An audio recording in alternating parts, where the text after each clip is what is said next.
Hello నమస్తే. Delimitation bill పార్లమెంట్లో వీగిపోయిన నేపథ్యంలో, డీలిమిటేషన్ బిల్లు పాస్ కాని నేపథ్యంలో ఇక డీలిమిటేషన్ పైన ఎటువంటి ఆశలు పెట్టుకోవాల్సిన అవసరం లేదు అని భావిస్తున్న వాళ్ళకు, ప్రధానంగా తెలుగు రాష్ట్రాలకు సంబంధించిన రాజకీయ నేతలకు ఒక శుభవార్త. తెలుగు రాష్ట్రాల్లో డీలిమిటేషన్ జరగడానికి సంబంధించిన అవకాశాలు చాలా మెండుగా కనపడుతున్నాయి. ఆంధ్రప్రదేశ్, తెలంగాణ రాష్ట్ర విభజన జరిగిన సందర్భంగా పునర్విభజన చట్టంలో డీలిమిటేషన్కి సంబంధించిన ప్రస్తావన ఉంది. సో రెండు రాష్ట్రాల్లోనూ శాసనసభ స్థానాల సంఖ్య పెంచుకోవడానికి సంబంధించిన అవకాశాన్ని పునర్విభజన చట్టం ఇచ్చింది. ఆ చట్టం ఇచ్చిన దాని మేరకు శాసనసభ స్థానాల పెంపుకు సంబంధించి తెలంగాణ, ఆంధ్రప్రదేశ్కు సంబంధించిన ఎంపీలు పార్లమెంట్లో గడిచిన 10 ఏళ్లుగా అడుగుతూ వస్తున్నారు. ఈ సందర్భంగా కేంద్ర ప్రభుత్వం చెప్తూ వచ్చిన మాట, 2026 జనాభా లెక్కల తర్వాత, తదుపరి జనాభా లెక్కల తర్వాత డీలిమిటేషన్ చేసుకోవచ్చు అంటూ పార్లమెంటుకు కేంద్ర ప్రభుత్వం చెప్తూ వచ్చింది. ఈ నేపథ్యంలో ఇప్పుడు జనాభా గణన ఆల్రెడీ ప్రారంభమైంది కాబట్టి ఏడాది తర్వాత ఆంధ్రప్రదేశ్, తెలంగాణలో శాసనసభ స్థానాలను పెంచుకోవడానికి సంబంధించిన అవకాశం కనపడుతోంది. నిజానికి కేంద్ర ప్రభుత్వం పార్లమెంటు స్థానాలకు సంబంధించిన డీలిమిటేషన్ ప్రక్రియను కూడా ముందుకు తీసుకొచ్చిన నేపథ్యంలో ఈ జనాభా లెక్కలు పూర్తయిన తర్వాత రెండూ కలిపి ఈ రాష్ట్రాల్లో శాసనసభ స్థానాలు, దేశవ్యాప్తంగా పార్లమెంటు స్థానాలకు సంబంధించిన డీలిమిటేషన్ ప్రక్రియ కూడా జరుగుతుంది అని భావించారు. కానీ మహిళా రిజర్వేషన్ బిల్లుతో పాటు డీలిమిటేషన్ బిల్లు కూడా కలిపి కేంద్ర ప్రభుత్వం పార్లమెంట్లో పెట్టిన నేపథ్యంలో డీలిమిటేషన్ జరిగితే, పార్లమెంట్ స్థానాలకు సంబంధించిన డీలిమిటేషన్ జరిగితే దక్షిణాది రాష్ట్రాలకు అన్యాయం జరుగుతుంది అంటూ దక్షిణాది రాష్ట్రాలకు సంబంధించిన పార్టీలు, కాంగ్రెస్ పార్టీ, సమాజ్వాదీ లాంటి పార్టీలు అభ్యంతరం వ్యక్తం చేసిన నేపథ్యంలో అటు మహిళా రిజర్వేషన్ బిల్లు, ఇటు డీలిమిటేషన్ బిల్లు రెండూ కూడా పక్కకు వెళ్ళిపోయిన పరిస్థితి. రాజ్యాంగ సవరణ చేయడానికి కావాల్సిన మద్దతు కేంద్ర ప్రభుత్వం సాధించలేకపోవడంతో ఆ రెండు బిల్లులు కూడా నిలిచిపోయాయి. కాబట్టి ఇక పునర్విభజన ఉండదేమో తెలుగు రాష్ట్రాల్లో అని అందరూ భావించారు. కానీ రాష్ట్ర ప్రభుత్వం తెలుగు రాష్ట్రాలకు సంబంధించిన కేసు స్పెషల్ కేసు కాబట్టి, తెలుగు రాష్ట్రాలకు సంబంధించి పునర్విభజన సందర్భంగా చట్టం చెప్పింది కాబట్టి, కేంద్ర ప్రభుత్వం చెప్పింది కాబట్టి, ఆ తర్వాత 26 జనాభా లెక్కల ప్రకారం పునర్విభజన చేస్తామనే విషయాన్ని కూడా ఇదే ఎన్డీఏ సర్కారు పార్లమెంట్కి అనేక సందర్భాల్లో చెప్పింది కాబట్టి, ఇప్పుడు పునర్విభజనకు సంబంధించి తెలంగాణ, ఆంధ్రప్రదేశ్లో పునర్విభజనకు సంబంధించి అడ్డంకులు ఉండడానికి సంబంధించిన అవకాశం లేదు. అయితే ఒకే ఒక అడ్డంకి ఉంటుంది, అది భారతీయ జనతా పార్టీకి ఇష్టమా లేదా అని, ఎన్డీఏకి ఇష్టమా లేదని. ఎన్డీఏ ఇక్కడ రాజకీయ ప్రయోజనాల కోణంలో ఆలోచించడానికి సంబంధించిన అవకాశం ఉంటుంది. ఇక్కడ రాజకీయంగా ప్రయోజనం ఉంటుంది అంటే డీలిమిటేషన్ చేయడానికి సంబంధించిన అవకాశం, రాజకీయంగా ప్రయోజనం లేదు అంటే డీలిమిటేషన్ అంశాన్ని ఎన్డీఏ పక్కన పెట్టడానికి సంబంధించిన అవకాశం ఉంటుంది. ఆ తెలంగాణ రాష్ట్రానికి సంబంధించి మాత్రం ఖచ్చితంగా భారతీయ జనతా పార్టీ డీలిమిటేషన్ని కోరుకుంటుంది అని భావించలేము. తెలంగాణ రాష్ట్రంలో ఇప్పటికే భారతీయ జనతా పార్టీకి 119 స్థానాల్లో పోటీ చేయడానికి కావాల్సిన సరైన అభ్యర్థులు లేరు అనేది ఆ పార్టీ కూడా అంగీకరించే వాస్తవం. కాబట్టి తెలంగాణ పాయింట్ ఆఫ్ వ్యూలో చూసినప్పుడు డీలిమిటేషన్ని తెలంగాణ భారతీయ జనతా పార్టీ కావచ్చు, కేంద్ర భారతీయ జనతా పార్టీకి సంబంధించిన పెద్దలు కావచ్చు కోరుకోకపోయి ఉండొచ్చు. దానివల్ల మనకు ఉపయోగం కంటే నష్టమే ఎక్కువ జరుగుతుంది అని భారతీయ జనతా పార్టీ భావించుండొచ్చు. కానీ ఆంధ్రప్రదేశ్కు సంబంధించిన ఎన్డీఏ సర్కారు డీలిమిటేషన్ని కోరుకుంటోంది. డీలిమిటేషన్ ఖచ్చితంగా జరిగి తీరాలనుకుంటోంది. ఆంధ్రప్రదేశ్లో జనసేన, భారతీయ జనతా పార్టీ, టీడీపీ కలిపి ప్రభుత్వాన్ని ఏర్పాటు చేసే ఎన్డీఏ సర్కార్ ఆంధ్రప్రదేశ్ రాష్ట్రంలో కూడా ఉంది.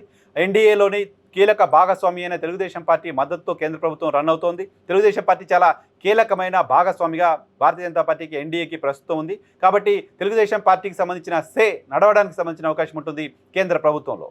ఆంధ్రప్రదేశ్ సంబంధించిన ప్రభుత్వాన్ని లీడ్ చేస్తున్న చంద్రబాబు నిన్న అమిత్ షాని కలిసిన సందర్భంగా డీలిమిటేషన్ అంశానికి సంబంధించి కూడా చర్చించినట్లు సమాచారం ఉంది. డీలిమిటేషన్ ప్రక్రియని ముందుకు తీసుకువెళ్లాల్సిన అవసరాన్ని సూచించినట్టు సమాచారం ఉంది. 2026 జనాభా లెక్కల ప్రకారం డీలిమిటేషన్ చేస్తామనేది గతంలో కేంద్ర ప్రభుత్వం పార్లమెంటుకు చెప్పింది కాబట్టి ఆ ప్రక్రియని ప్రారంభించండి అంటూ కేంద్ర హోంశాఖని ఆంధ్రప్రదేశ్ ముఖ్యమంత్రి చంద్రబాబు నాయుడు కోరారు. సో తెలంగాణలో భారతీయ జనతా పార్టీకి ఇష్టం లేకపోయినా ఆంధ్రప్రదేశ్లో తెలుగుదేశం పార్టీకి అది అవసరం కాబట్టి, ఆంధ్రప్రదేశ్లో ఎన్డీఏ కూటమి ఉంది కాబట్టి, తెలుగుదేశం పార్టీకి అవసరమని ఆ పార్టీ అధినేత ముఖ్యమంత్రి చెప్తున్నారు కాబట్టి, తెలుగుదేశం పార్టీ భారతీయ జనతా పార్టీకి అవసరం కాబట్టి, చట్టం కూడా చెప్పింది కాబట్టి, గతంలో కేంద్ర ప్రభుత్వం పార్లమెంట్లోనూ చెప్పింది కాబట్టి, ఆంధ్రప్రదేశ్ పాయింట్ ఆఫ్ వ్యూలో డీలిమిటేషన్ జరపాల్సిన అవసరాన్ని కేంద్ర ప్రభుత్వం గుర్తిస్తోంది. 2009లో డీలిమిటేషన్ సందర్భంగా డీలిమిటేషన్ జరగడం వల్ల ఉమ్మడి ఆంధ్రప్రదేశ్లో కాంగ్రెస్ పార్టీకి అడ్వాంటేజ్ జరిగింది అని తెలుగుదేశం పార్టీ భావిస్తోంది. ఎమ్మెల్యేలపైన వ్యతిరేకత ఉన్నప్పటికీ 186 మంది కాంగ్రెస్ పార్టీ సంబంధించిన ఎమ్మెల్యేలు 2004లో గెలిస్తే, ఆ తర్వాత కాంగ్రెస్ పార్టీ 156 మంది ఎమ్మెల్యేలతోటే ప్రభుత్వాన్ని ఏర్పాటు చేయాల్సి వచ్చింది 2009లో. అయినప్పటికీ ప్రభుత్వాన్ని నిలబెట్టుకుంది.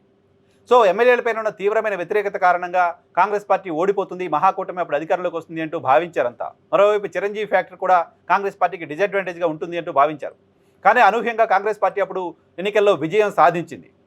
సో అలా విజయం సాధించడానికి 2009లో కాంగ్రెస్ పార్టీ విజయం సాధించడానికి మిగతా అన్ని ఫ్యాక్టర్స్తో పాటు డీలిమిటేషన్ ఫ్యాక్టర్ కూడా కాంగ్రెస్ పార్టీకి అడ్వాంటేజ్ అయింది అని తెలుగుదేశం పార్టీ భావిస్తోంది, నమ్ముతోంది.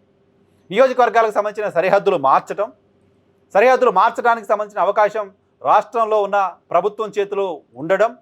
సో ఆ రాష్ట్రంలో ఉన్న ప్రభుత్వం ఏ పాకెట్లో తమకు బలం ఉంది, ఏ పాకెట్లో తమకు బలం లేదు, ఏ ప్రాంతాన్ని ఏ నియోజకవర్గంలో కలపాలి, ఏ ప్రాంతాన్ని ఏ నియోజకవర్గం నుంచి తీసేయాలి, ఇటువంటి అవకాశం అధికారంలో ఉన్న ప్రభుత్వానికి ఉంటుంది. కాబట్టి దానిని ఉపయోగించుకొని అప్పుడు వైఎస్ సర్కారు డీలిమిటేషన్ చేసి అప్పుడు అధికారంలోకి మళ్ళీ రాగలిగింది.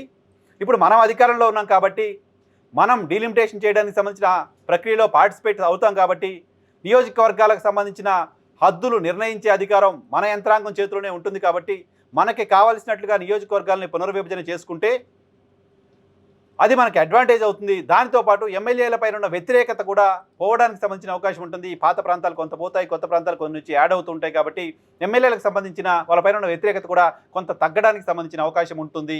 పైగా కొత్త నియోజకవర్గాలు భారీగా ఏర్పడతాయి. కాబట్టి కొత్త నియోజకవర్గాలు ఏర్పడితే ఎమ్మెల్యేలను షిఫ్టింగ్ చేసినా ఇబ్బంది ఉండదు, నాయకులను అకామిడేట్ చేయడానికి ఈజీగా ఉంటుంది అంటూ తెలుగుదేశం పార్టీ భావిస్తోంది. అంతేకాదు రేపొద్దున ఎన్నికలకు వెళ్లాల్సిన సందర్భంగా అటు భారతీయ జనతా పార్టీ నుంచి సీట్లు ఎక్కువ కావాలనే డిమాండ్ ఉంటుంది, ఇటు జనసేన పార్టీ నుంచి సీట్లు ఎక్కువ కావాలనే డిమాండ్ ఉంటుంది. పైగా పార్టీలో అసంతృప్తులు, టికెట్ రాని వాళ్ళకి సంబంధించిన వివాదం, గొడవ ఉంటుంది. వీటన్నిటి నేపథ్యంలో డీలిమిటేషన్ చేస్తే 1 సీట్లు పెరుగుతాయి, మిత్రపక్షాలను సాటిస్ఫై చేసే స్థాయిలో స్థానాలు ఇవ్వచ్చు, 3 ఎమ్మెల్యేలపైన వ్యతిరేకతను తగ్గించుకోవచ్చు, 4 నియోజకవర్గాలని మనం అనుకున్న పద్ధతిలో పునర్విభజన చేసుకోవచ్చు, 5 డీలిమిటేషన్ అనేది 2009లో కాంగ్రెస్ పార్టీకి అడ్వాంటేజ్గా మారింది. మళ్ళీ అది మనకి అడ్వాంటేజ్గా మారి మరోసారి అధికారంలోకి తీసుకొస్తుంది అని తెలుగుదేశం పార్టీ నమ్ముతోంది.